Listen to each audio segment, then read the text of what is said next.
to be able to do it with this group of guys and my brothers, it would actually mean a lot more to me than winning any MVP or any championship.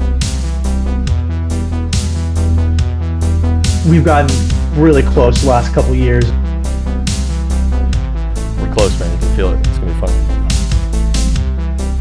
Really looking forward to it. Obviously a lot of changes, but exciting time to be a Toronto Maple Leaf, that's for sure.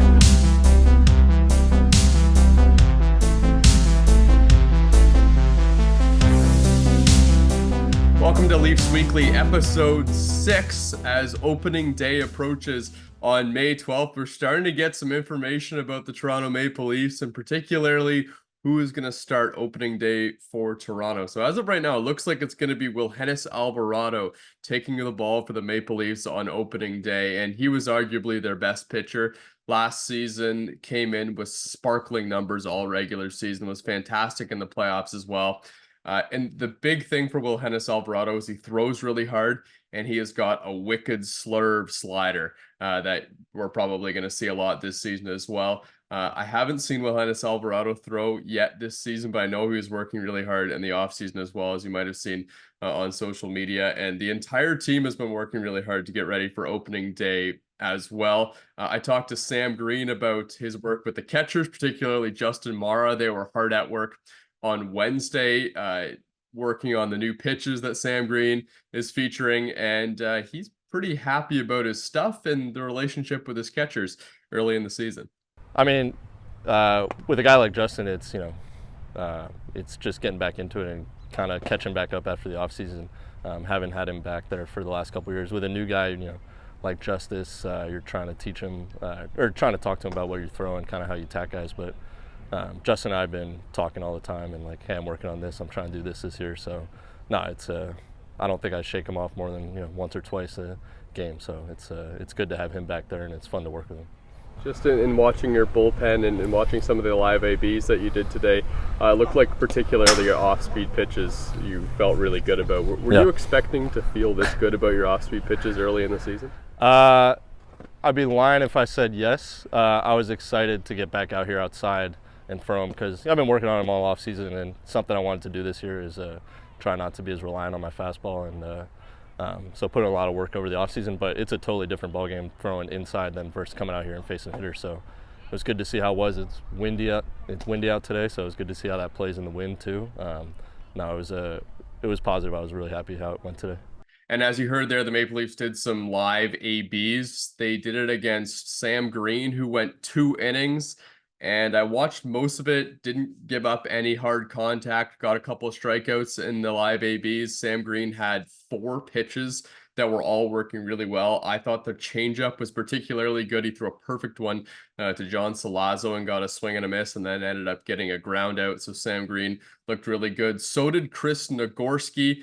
Gave up a couple of soft hits. One of them was to Justin Mara, who was able to sneak one into the outfield. But other than that, Chris Nagorski looked good. And so did Julian Tomachko. The fastball was looking strong. And he's got that good off-speed pitch, the slider, that's working for him as well. Those were the 3 pitchers that went to the mound and did some live ABs that I was able to watch on the practice on Wednesday. So they're all looking good, and the hitters are looking good too for Toronto. One of the bigger changes this year is Greg Carrington, and he has been a center fielder or really any of the outfield positions for the Maple Leafs in his IBL career with Toronto. He has made 1 appearance on the mound before. It went pretty well, but it's good. Here's a ground ball. This could be 2. Flip to second for 1. Throw on to first. In time, double play. Greg Carrington must have sealed the deal for player of the game. Yes, absolutely. And it looks like he is going to make some more appearances on the mound, but as an actual pitcher this year in the IBL. Said he was training in the offseason doing some pitching. He didn't want to mention what his pitches were as of yet, but I talked to Greg Carrington about the transition about becoming a pitcher in the IBL and what he might be featuring. Well, I worked this all offseason at this place called BDG, and that place, I'm around pitchers all day. See guys pitching all the time. I'm like, well, let me try out a little bit. I got a good arm. I think I could pick up an off-speed pitch or two and figure some stuff out and help the team out any way I can. I know last year there was a few games there where I couldn't make it on time due to other stuff, because IBL players, we got other stuff to do in our lives. But if I can make it there a little bit later now and be an option out of the bullpen to help the team, I think it's really great. How does the arm feel? What kind of stuff are you working with this year? It's a secret on what I'm throwing. I don't want to tell the opposition, but feels pretty good. It'll feel a lot better as the year goes along too. Have you noticed any challenges early on? What's been the toughest thing about trying to get on the mound and do some pitching? Is it the fatigue and the arm, the recovery process, or what's the toughest thing? Probably the recovery process a little bit. I mean, as an outfielder, we may get maybe 3 throws max a game. So after you warm up, it's you're kind of out there just tossing lightly or whatever. Pitching is max effort, at least 15 pitches you're expected to go, right? So it's a little bit of an adjustment that way, but I mean, as long as you put in the work, you can make it happen.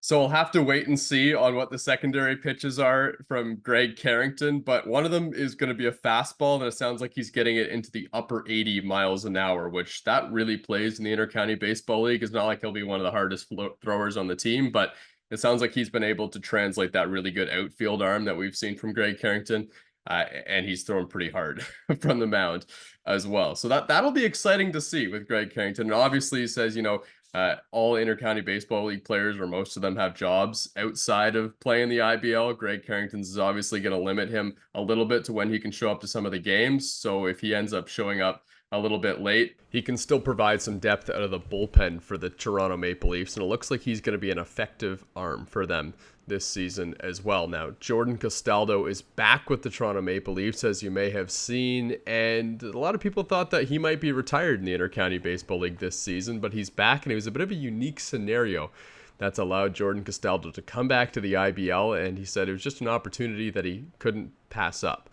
I chatted with Jordan Castaldo at Wednesday's practice. And you've been working hard in the offseason as well. I know last year we thought we weren't sure what your role with the team was going to be, if you're going to retire, if you're going to kind of move into a coaching role. From what I'm hearing, you're right back into it, and you're going to play regular playing time. Can you just kind of tell me how that came to be? Yeah, I mean, obviously with kind of the way my life's gone here now with firefighting around the corner, I got a little bit of time on my hands, and just being kind of physically in shape for a lot of that stuff. It was easy to kind of get in baseball shape here. So, with all the excitement around the team and the new ownership group, it just seemed like too good an opportunity to pass up right now. So, really looking forward to it. Obviously a lot of changes, but exciting time to be a Toronto Maple Leaf, that's for sure. You can be honest about this or not, but how much of the decision was seeing that all the guys were getting back together and you wanted to take one more run? I really liked their team last year. We were a little bit short on the mound. I think we've remedied that. We'll see how things turn out, though. But obviously with all the championships I won in Barrie, my focus here is to get this group a championship and let them experience, what it's like to get one of those. So, like I said, just because I have the time here, obviously it didn't take too much convincing because I still love the game so much. But excited to be back with the guys. Should be a really good team this year. So, just really looking forward to it.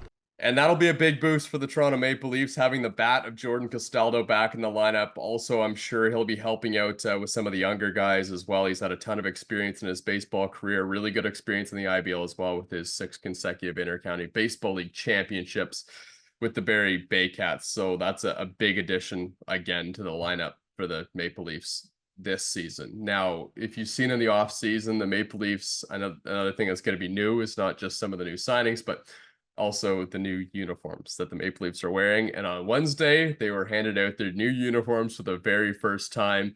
I know John Salazzo was very excited to get his new jersey. Wow. Look at that. It's like Christmas Day. Bro, it's the most caring ever done. Nice.